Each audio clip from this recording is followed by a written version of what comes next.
You reckon all those folks know they're paying for me?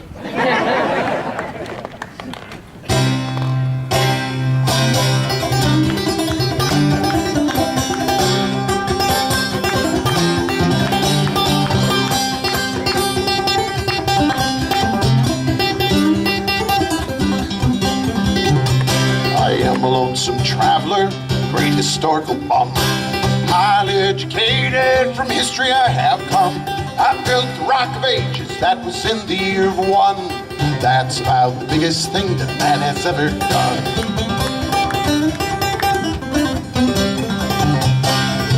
I was in the Garden of Eden, that was in the year of two. Joined the Apple Pickers Union and I always paid my dues. Man that signed the contract to raise the rising sun. That's about the biggest thing that man has ever done.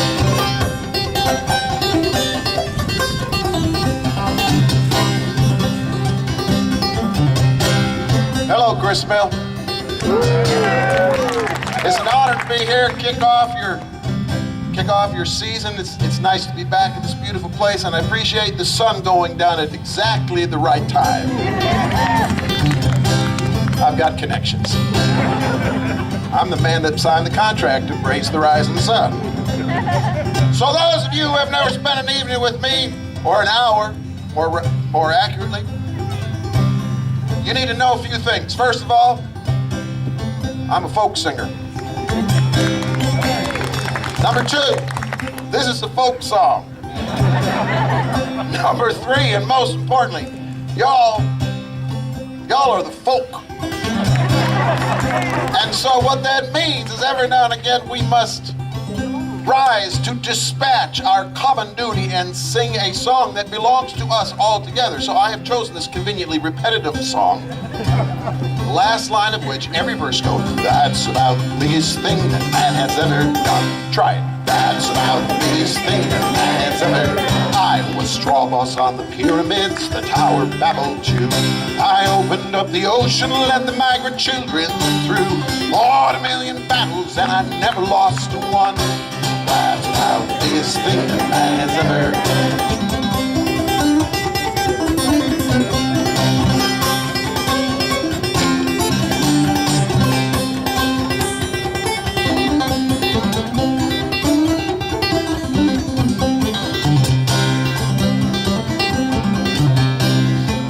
It was 50 years ago that I got my first guitar. Got it for my birthday. It was a silver Sears and Roebuck silver-toned guitar. And I would venture a guess that there's probably 4 or 5 other people in this crowd here tonight that once owned a silver-toned guitar. There you go. Mine was red. And I don't mean sunburst. I don't mean brownish red or orangish red. I mean, it was red. And inside the sound hole was this little sticker I have never seen on another musical instrument, and it read, "Genuine American Plywood." That's what we need to make America great again. Genuine American plywood from the great old growth plywood forests of the Pacific Northwest. None of this fern plywood for me.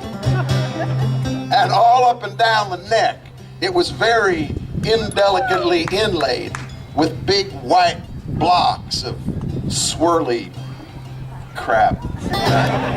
My best friend dubbed it Mother of Toilet Seat. And I thought it was the most beautiful thing I'd ever laid eyes on. But I also knew that neither I nor my family had the resources to secure instruction in said Silvertone. No, I was on my own. So I did on that day what I have done my entire life. When I needed information and I had no money, I schwinned my way down to the most fabulous building in our hometown, Marathon County Public Library.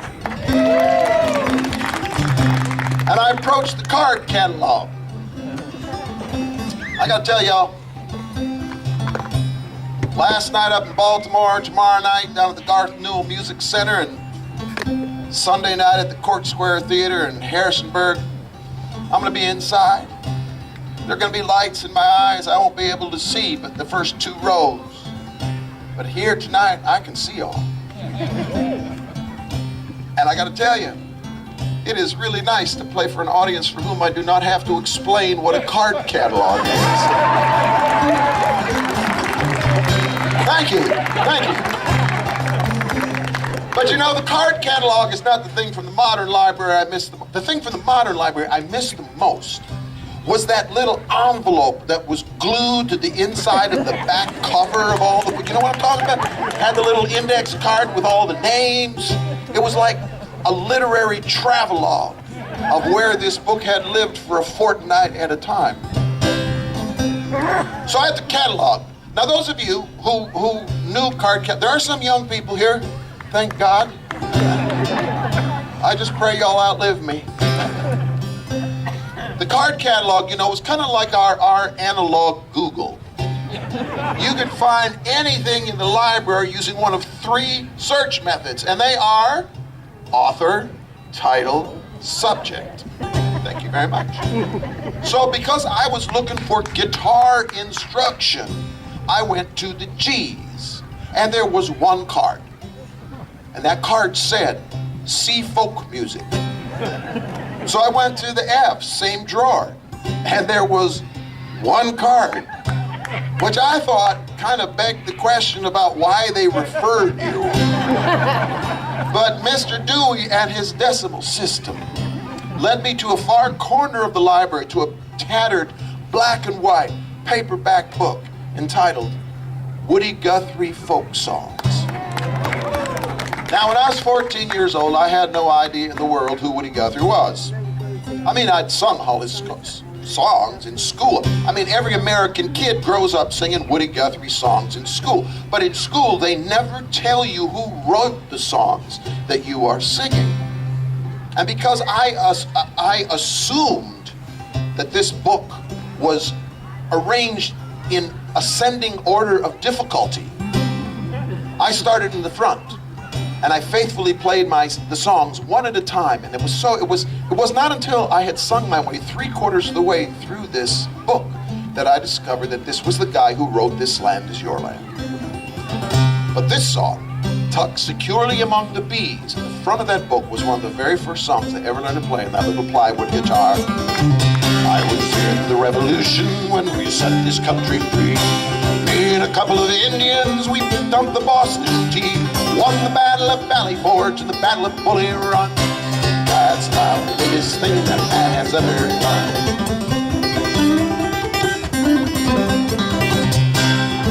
Well, after 2 weeks of pedagogical bliss, I was required to return this book. I pushed my way through the big oaken doors of the Marathon County Public Library, and I approached this thing called the circulation desk, which was aptly named because my own increased the nearer I got. Because standing on the other side of the circulation desk was my first love, the head librarian at the Marathon County Public Library. Tells you a lot about the rest of my life, doesn't it? Mrs. Gronke was her name. That's right. She was a married woman. I did not care. I was 14. I was in love. I remember she had the prettiest face, which was crowned with a perfect black bun. Standard issue in library science school. And suspended around her neck on a chain of precious jewels hung a pair of fabulous eyeglasses that swooped out on either end and lay there seductively on what my grandmother called her bosom. And you never needed a calendar around Mrs. Gronke. Now, you always knew what the nearest holiday was by the sweater that she wore.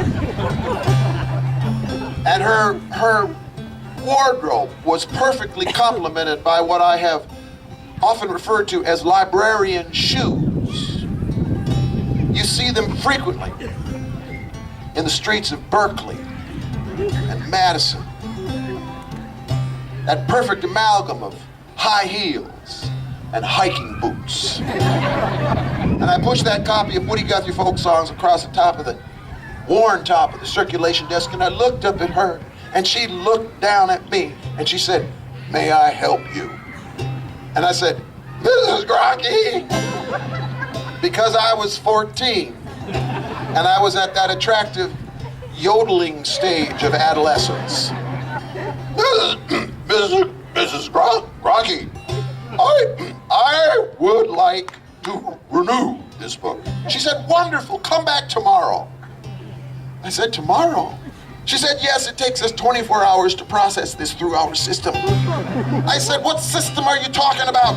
I'm here, you're here, the book is here, your little rubber stamp is here. Let's just get this done. I'm a desperate reader." And she said, "John, we are the library. We have procedures. Come back tomorrow." I showed up as she was unlocking the front door the following morning. I checked that book out and I took it home. 2 weeks later, I brought it back. 24 hours later, I checked it out again and I took it home. 2 weeks later, I brought it back. 24 hours later, I showed up and it wasn't there. And I stormed up to the circulation desk and I beat upon the top and I said, "Where's my book?" And she said, "Oh, it's your book." I said, "You know what I mean."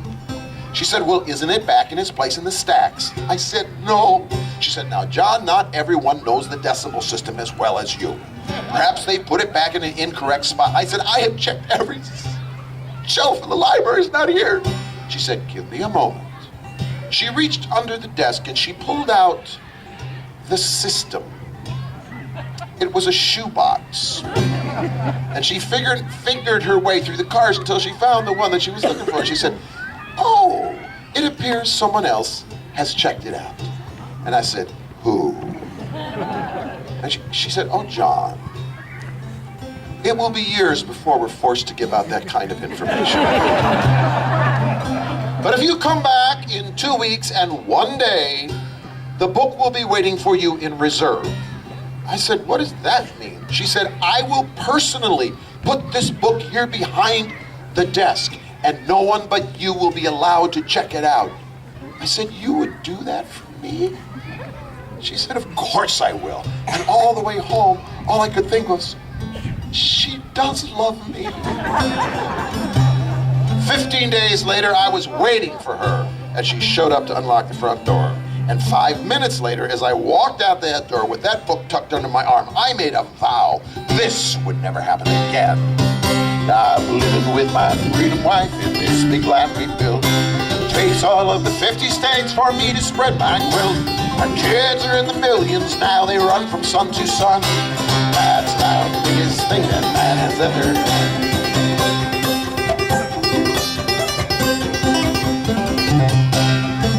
So a half century later,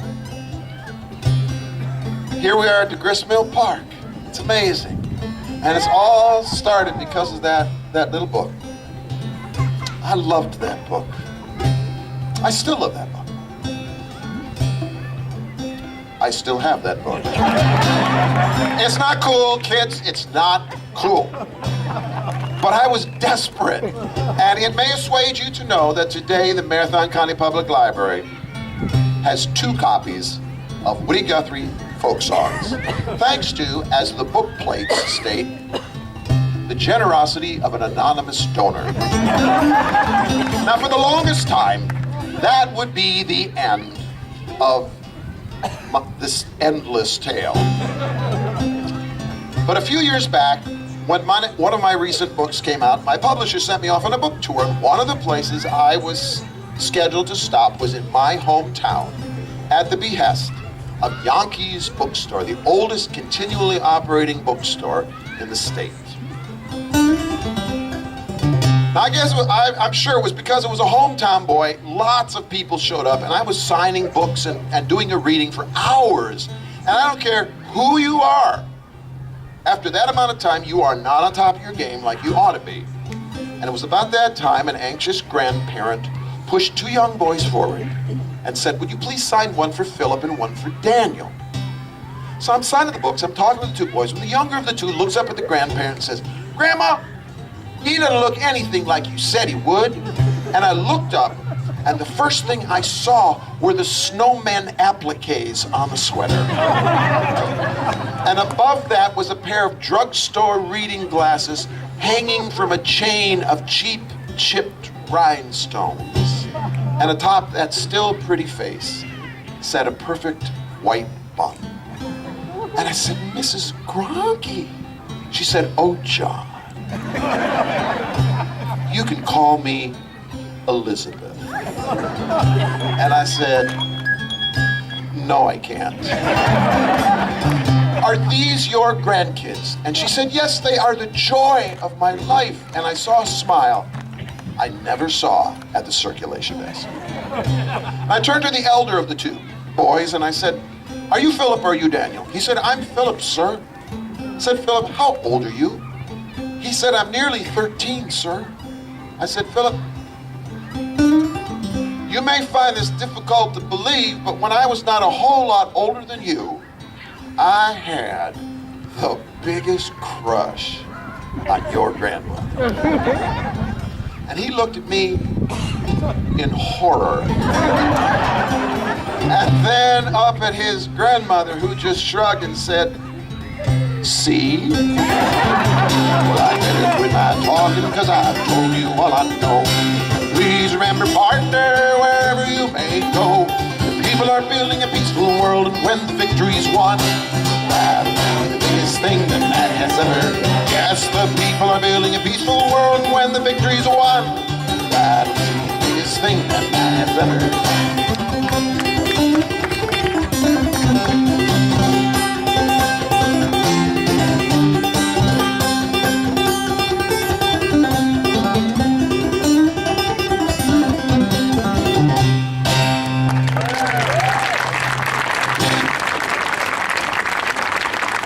Thank you.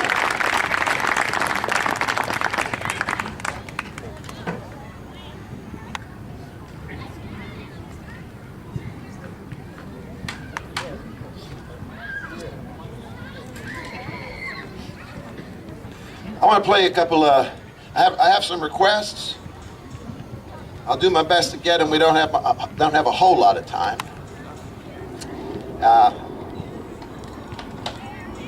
Somebody came up and wanted to hear this song. I have a standing gig out at the Barnes and Wolf Trap every April.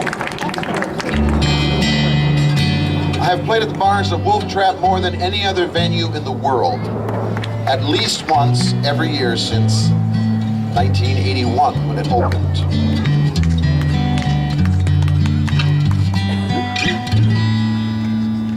This has been a rich time for songwriters.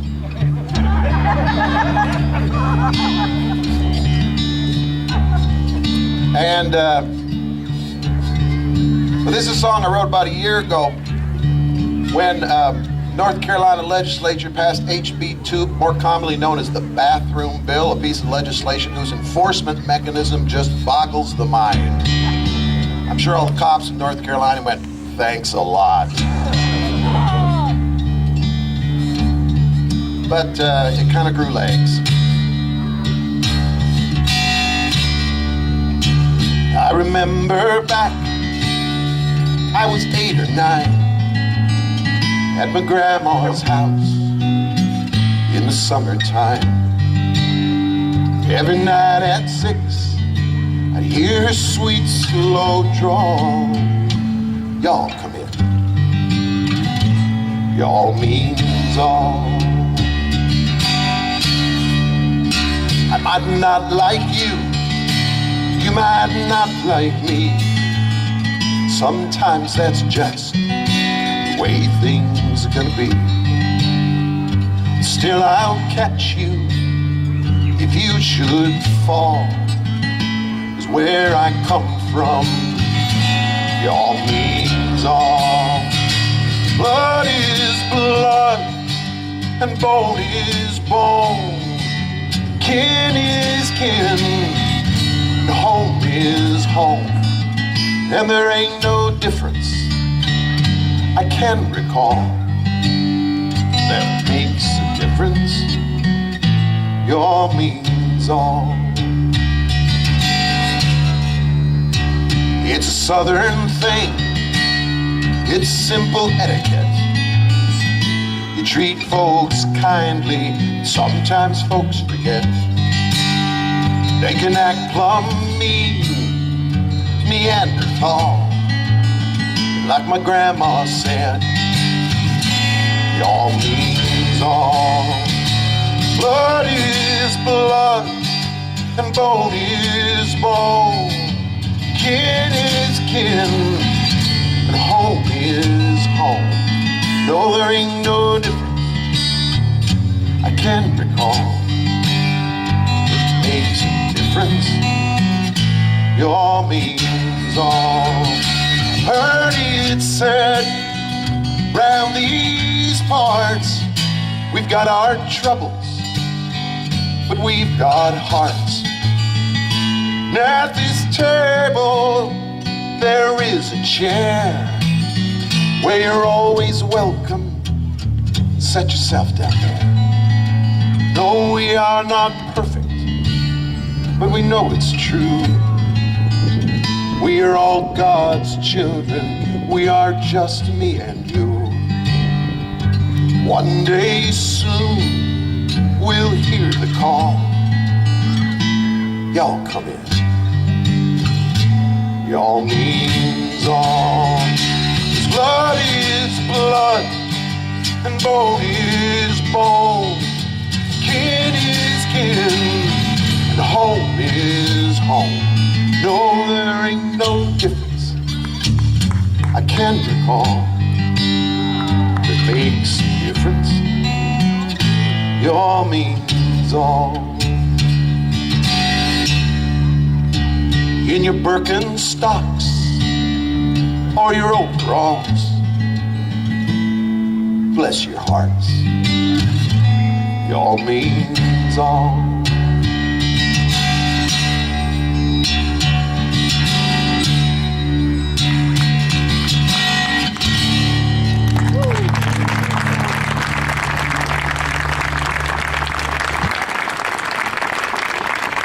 Thank you all. And y'all means all. I was playing up in Baltimore last night, and there was a, it's a Nats fan.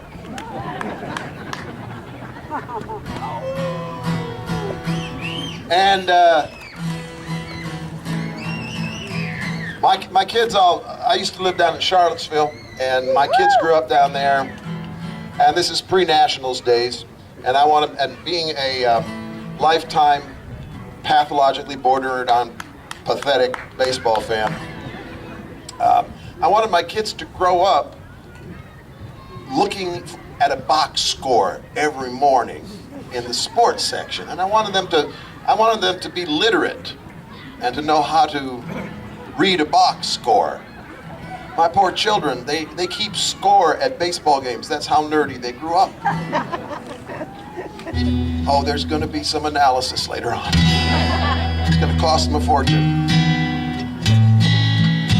And back in 1995, I remember there was this one night. School had just started.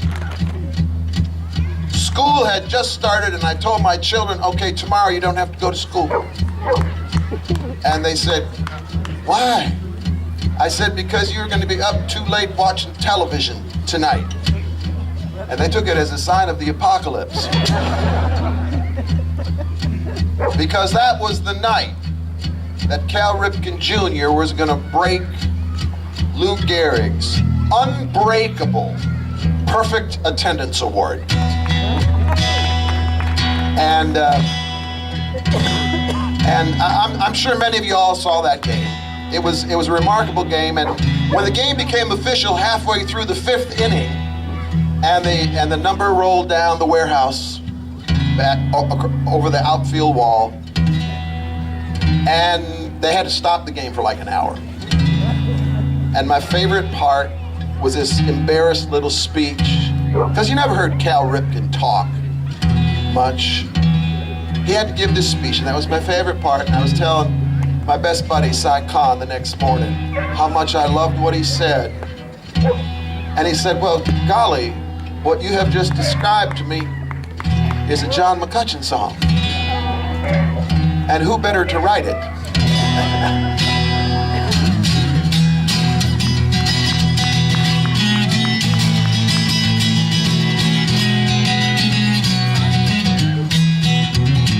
It was one for the ages, one you just had to see. I sat on the sofa, my 2 kids and I, and we watched on TV. And it was in the 5th inning, the game had to be stopped. The whole ballpark went nuts when the number was dropped. My kids, they clapped and they hollered. Me, I choked up with tears. Looking back on the greats, brought to that place for over 13 years. And as he stood in the spotlight, he looked so awkward and shy. And when they asked him to say a few words on that day, this was his reply. I'm only doing my job, like folks everywhere. Where I come from is just how things are done, doing your share. I did not love every part, still I'm not thinking on to give it my best, to hell with the rest, doing my job.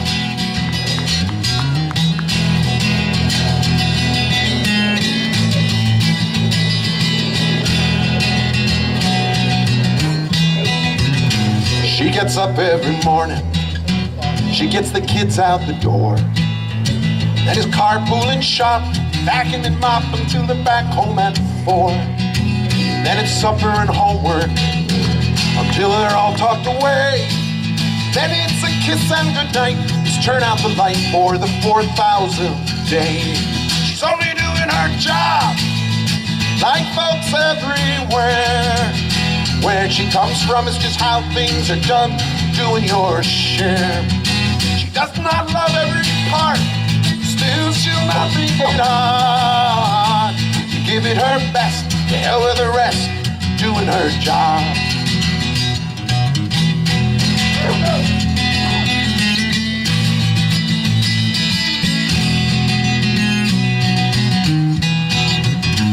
We deliver the mail, and we clerk in the shops.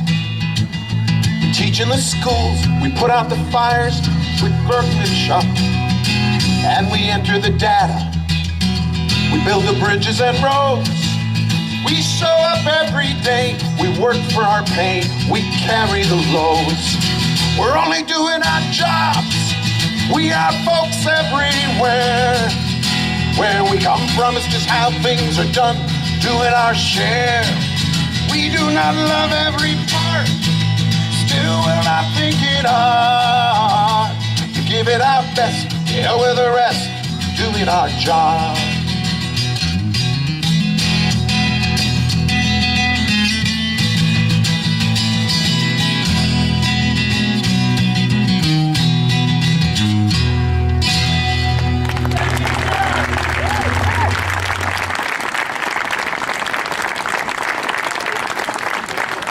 Now, I think it is absolutely important that you all understand that there are still 4 hours left in National Donut Day. Today is National, did you know this? Yes. National Donut Day. If you go to a Dunkin' Donuts, they will give you a free donut. Why would you? But you don't want to go to Dunkin' Donuts. No, you want to go to that place that beckons ahead. Because of sweet cuisine I aim to sing, peculiar to the South. 'Tis just about the finest thing one can't put in one's mouth, so delicate a taste divine. Its glories must be sung, its texture light, its scent sublime. It melts upon the tongue. Alas, it is not ever so. Its glory soon is gone, but be assured, the soul is stirred whene'er the red light's on. Sure, all true-hearted Southerners by now know what I mean. I come to sing the praises of the humble Krispy Kreme. Thank you. Now, I know the greater Washington, D.C. area is a melting pot of people from all over the place. So I think we need to take a little cultural timeout right now. I want to see the hands of everybody here who has ever eaten a Krispy Kreme donut. It is a gastronomically educated crowd. But now I want to see the hands, and this is a critical difference, of everyone who has ever eaten a Krispy Kreme donut at a Krispy Kreme store when the red light is on. Okay, keep your hands up, keep your hands up.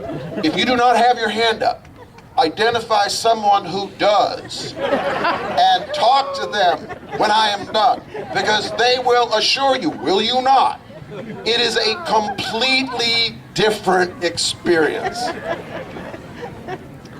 You know, I play all over the world, and sometimes I forget where I am. And I did this at a show in Berkeley, California one time, and when I asked to see the hands of everyone who'd ever eaten a donut, not one damn hand went up. And I thought, this is bad, I'm gonna lose these people. But God whispered into my ear, and I said the right thing. I assured this crowd that Krispy Kremes are fair trade donuts. They are shade grown by cooperatives of Appalachian donut farmers. Back to the poem already in progress. I was driving by the other day down West Ponce de Leon, when in dawn's light I saw the sight, the shining bright red neon. I did rejoice, I had no choice, I joined the joyous queue. One's not enough, four's too many, two are one too few. Do the math. So I found a spot with coffee hot and 3 fresh donuts hotter, sitting in the parking lot with my young stepdaughter. Our chins a-drool in sticky bliss, eyes rolled back in our heads, next to a 3-piece business suit and a homeless guy in dreads. A mother with 3 kids in tow, 4 cops, a firefighter, 2 students in the afterglow of pulling an all-nighter, each lost in silent ecstasy there in the early dawn, victims of sweet alchemy whene'er the red light's on. Like beauty too, its time is fleet. In 5 or 10 short minutes, it is an ordinary treat, no glory left there in it. I will not stop for ones in shops that lie grown cold and hard, in bright displays for days and days in wanton disregard. For I've traveled far, and I've sampled all your beignets and your muffins. Your cakes and rays are to be praised with cream or jelly stuffings. And Dunkin' Donuts, please come on, are piteous excuses compared to when the red light's on and what that sight induces. So I'll live a life of sin, it seems, involving fresh hot donuts. I'll carry around a few more pounds. It will be worth it, won't it? And on that day, life slips away, and I find what waits beyond. At Pearly Gate, I'll stand and wait until the red lights are.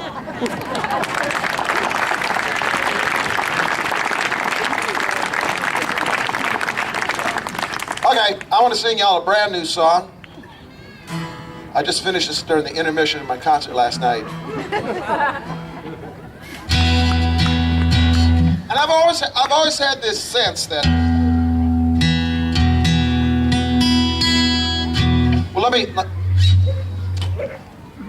I was in Chile a few years back, and I've always been a huge fan my whole life of the great Chilean poet Pablo Neruda. And so I was visiting his place on the west coast of, well, the west coast is the only coast that Chile has. Sorry, it was a long day today. At Isla Negra.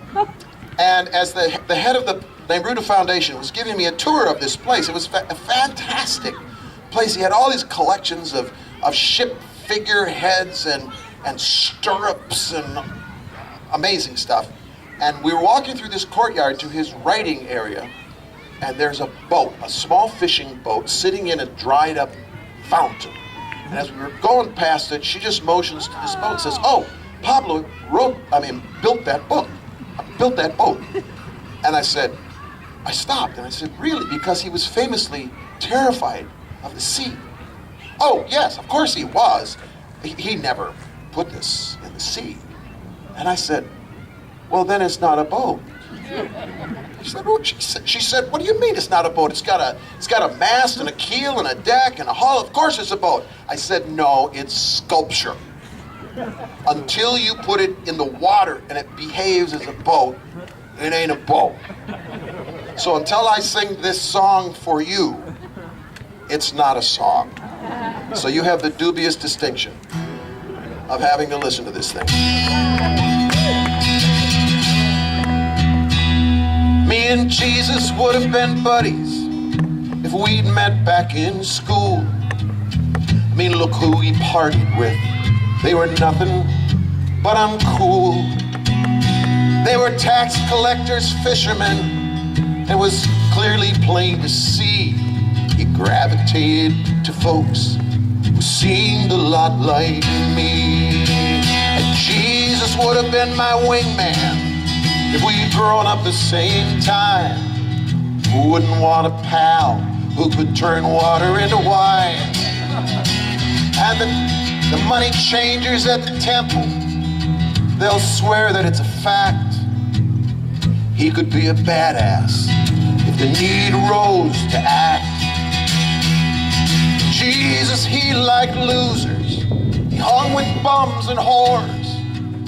And it never made him nervous, surrounded by the poor. And I know he'd like my neighborhood, and though he'd never cuss and fight, still I think that he would fit right in. Yeah, Jesus was alright. I'm thinking about religion as it survives today. Really makes me wonder, what would Jesus say? To see the money changers back in charge again.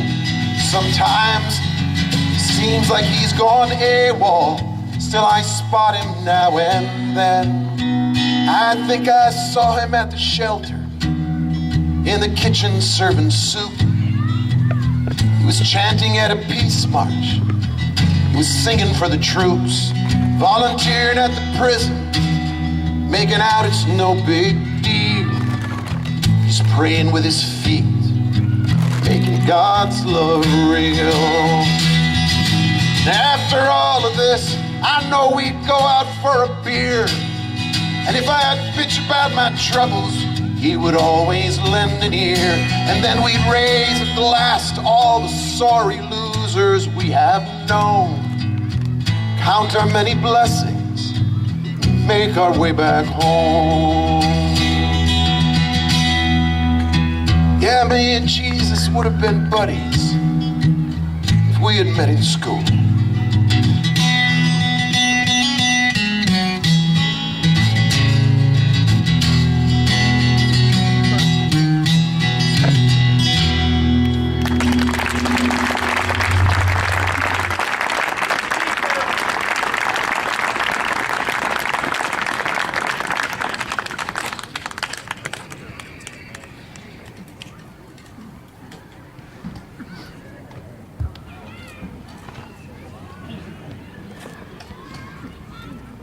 First time I ever played the hammered dulcimer in public, I was facing people, which is why I turned sideways now so y'all can see. And this little old lady was watching and she said, "That John McCutcheon, he can play anything. I've never seen a man play the bureau before."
Thank you. Thank you very much. This is for those of you who are new to this is a hammer dulcimer. So called because you use these little wooden hammers to strike the strings. This is an instrument that goes back to Persia, ancient Persia, 5,000 year ago Persia. It was the instrument that inspired the invention of the piano. If you ever look inside of a piano, you will see that every time you press a key, a little hammer strikes a string. There's a hammer for each of the keys, each of the 88 keys. So there's 88 keys. You need 88 hammers on a piano. I got to get by with 2.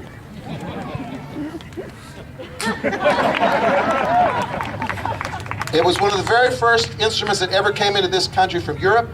Came into the Jamestown, Virginia settlements in the first decade of settlement there. That was 100 years before the piano was even invented. And from Jamestown, it was a quick trip up Interstate 64 to my house.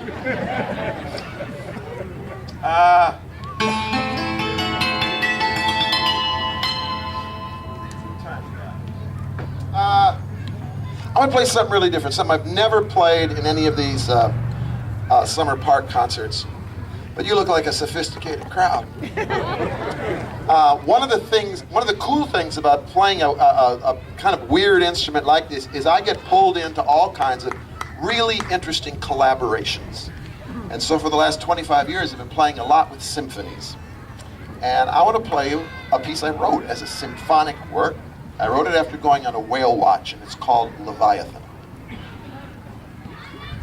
And the Alexandria Philharmonic was not available tonight.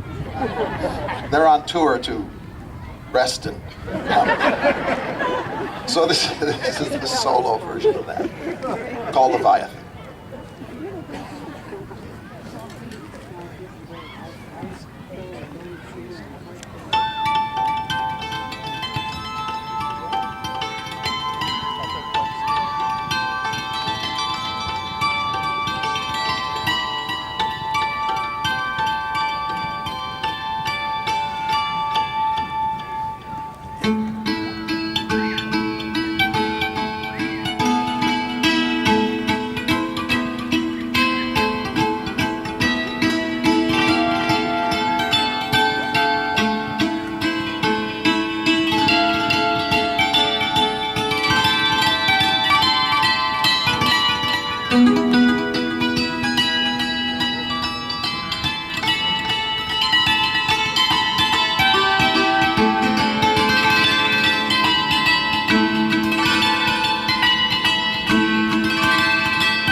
Thank you. Thanks a lot. What was that? That was a piece that was written by a fellow named B.F. Skinner, but debuted by John Philip Sousa, called Under the Double Eagle. And I learned that from a marvelous hammer dulcimer player who, named Jimmy Cooper, who was from Glasgow. And I went and visited him, and he was a professional hammer dulcimer player. He played hammer dulcimer on the streets of Glasgow for tips during the Depression. You all don't seem impressed. So let me put this in perspective for you. And I think with a name like McCutcheon, I can say this without being completely politically incorrect. Imagine how good you had to be to get a bunch of Scots to reach into their moth-eaten pocketbooks and give you their spare change during the Depression. I mean, my grandfather McCutcheon used to say, you know, we Scots, we have really deep pockets, but we've got such short arms. He claims to have observed this when he was a boy. He saw his grandfather, my great-great-grandfather, pick a fly out of the top of his pint of beer and say, "Spit it out, you bastard."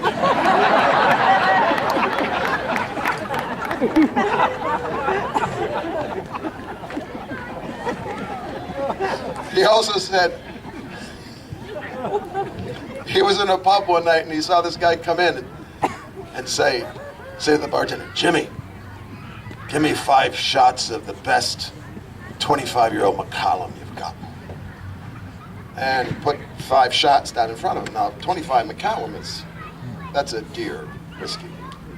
And he just, one after the other, boom, boom, boom, but knocked them all back. And he said, "But Tom, that's no way to drink a good whiskey like that." And Tom says, "Jimmy, it's the only way you can drink it when you got what I got." He says, "Oh, no, Tom, what have you got?" He said, $2.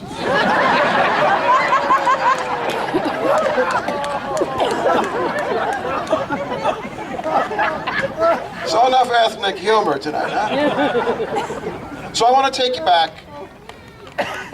25 years ago, Saturday morning.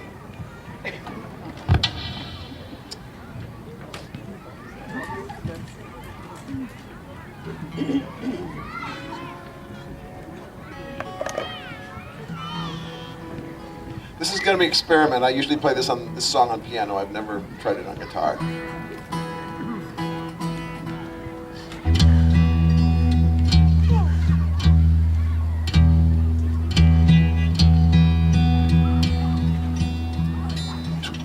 On the 27th day of May in 1992, at the height of the Balkan War, at 10 o'clock in the morning, there was a mortar attack on the last operating bakery in the city of Sarajevo. And 22 people standing in a bread line were killed.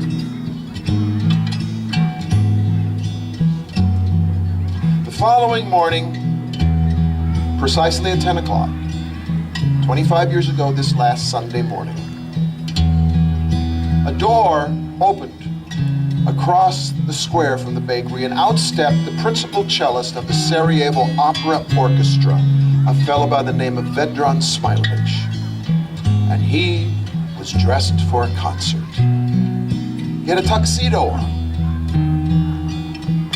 had a little chair with him, and his cello. And he marched across the square and set up his chair in that crater and played Albinoni's Adagio in G minor, one of the few pieces of music salvaged from the Saxon State Library after the firebombing of Dresden.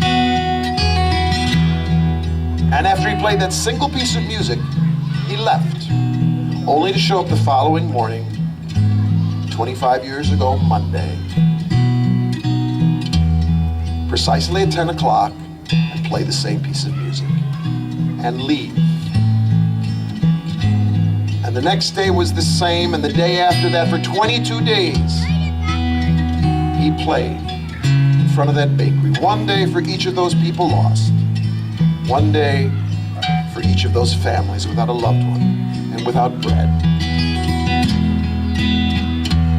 When I first heard Smilovich's story, I was moved to write this song, and when I finally got around to recording it, we had become friends, and he played cello on the recording.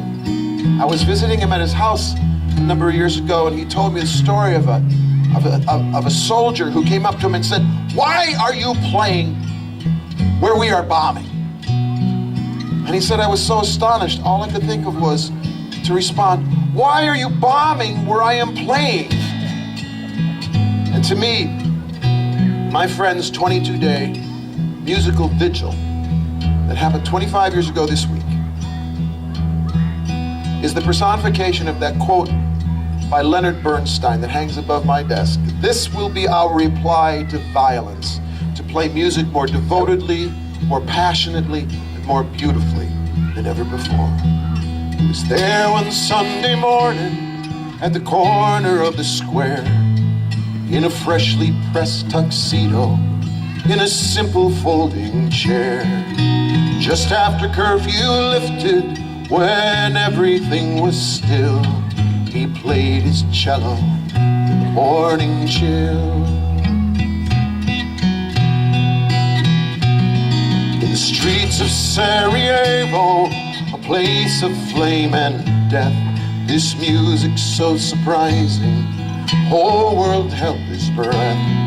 Each morning he'd return to that spot and he would play in the streets of Sarajevo every day.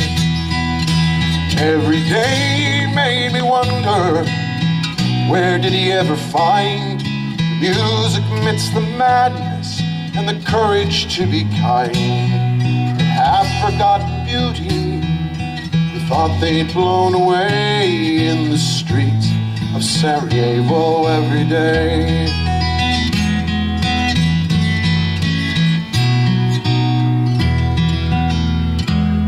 And many was the day the soldiers asked him who he was. They warned him of the danger of doing what he does. And he said that he was crazy to risk his life this way in the streets of Sarajevo every day. He said, I wish someone could tell me who is crazy, who is sane.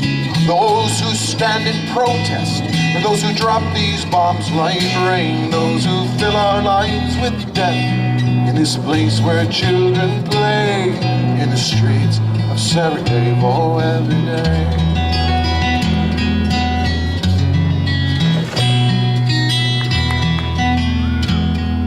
So I come here in defiance and to add a bit of grace, try to ease the awful hatred and the horror of this place, to remind us there is beauty no matter what they say in the streets of Sarajevo every day.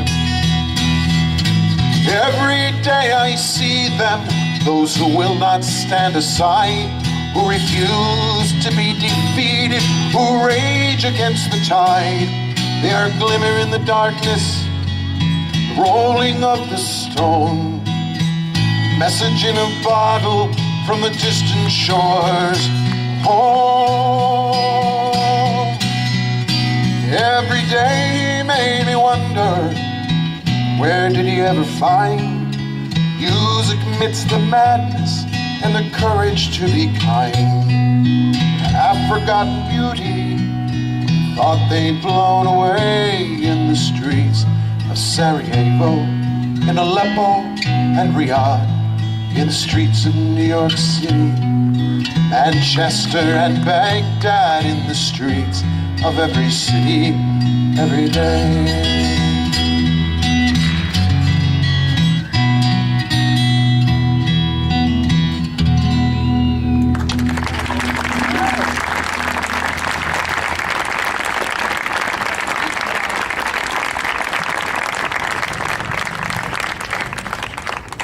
So friends, it's come to that time where I'm going to start looking much better than I have.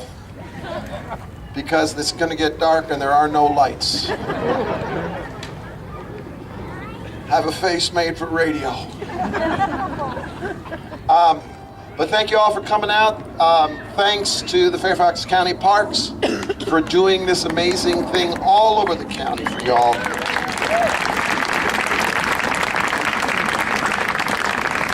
And providing an inexpensive way, a lot cheaper way for people to see me when I come up to this area.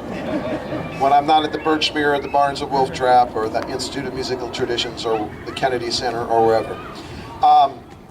Thanks to the fellows under the blue tarp there who did the sound. Give them a nice hand. They were here early, they'll be late. And they're wondering why I didn't quit 3 minutes ago.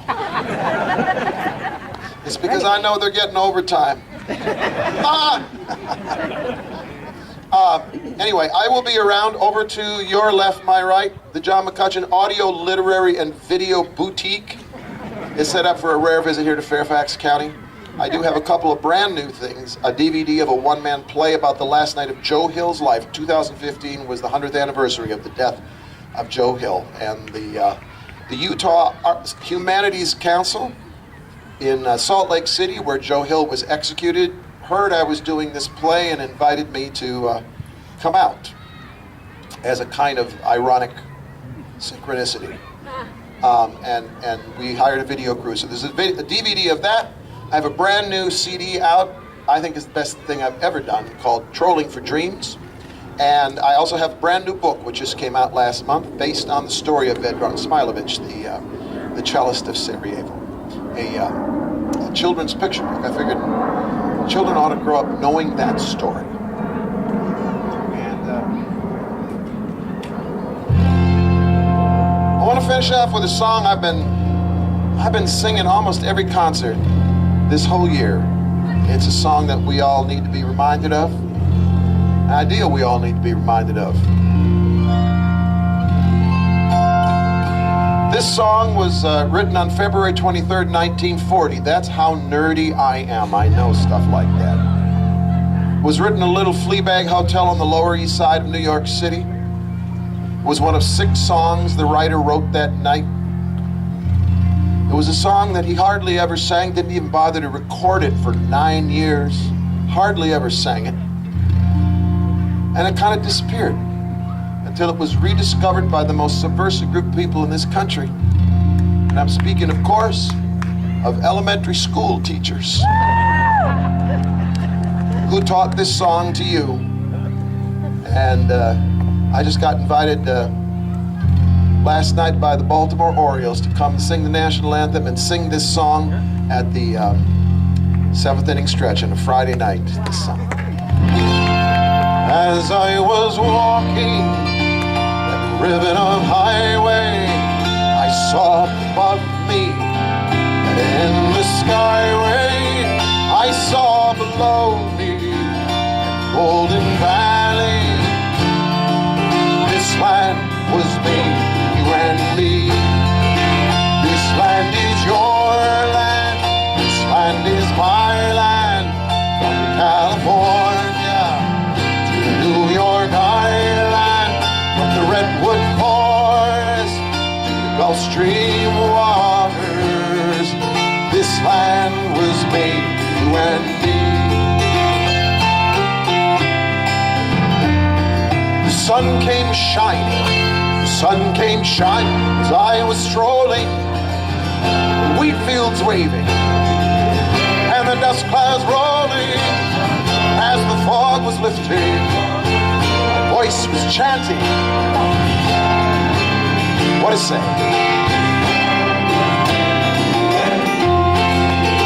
This land is your land. This land is my land. From California to the New York Island, from the Redwood Forest to the Gulf Stream waters. Oh, this land was made when we've come a long way here. We've got a long way to go yet. We've got things to learn here.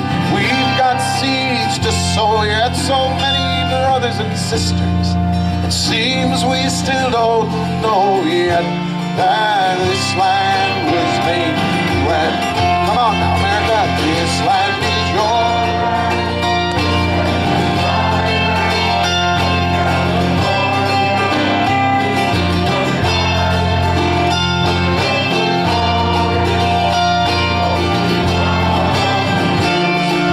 This land was made when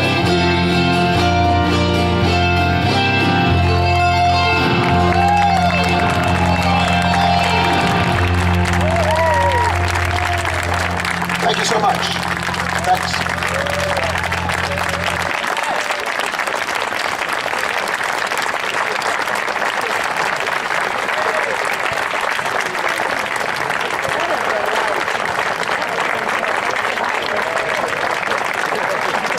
Okay, I'll play a 2-minute thing. You guys will calm down and sit down.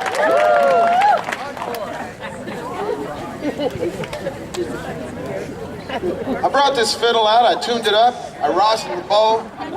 I reckon I ought to play it or it'll feel neglected.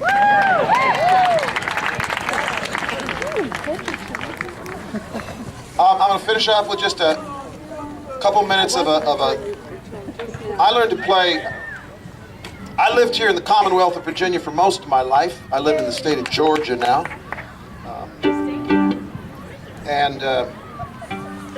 I lived in the southwestern corner of the state.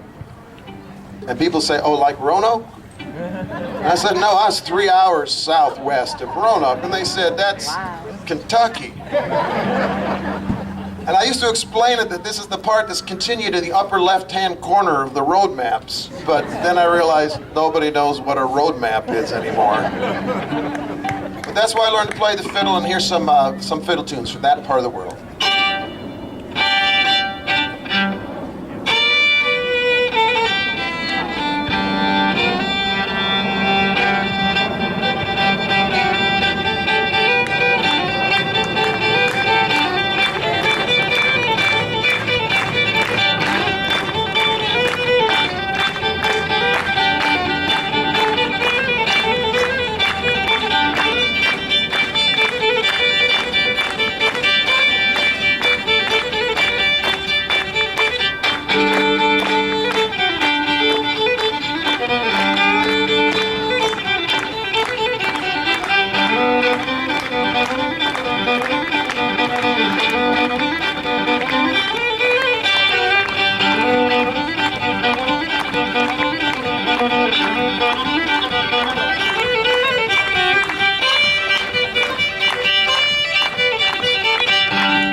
Thanks a lot. See you next time.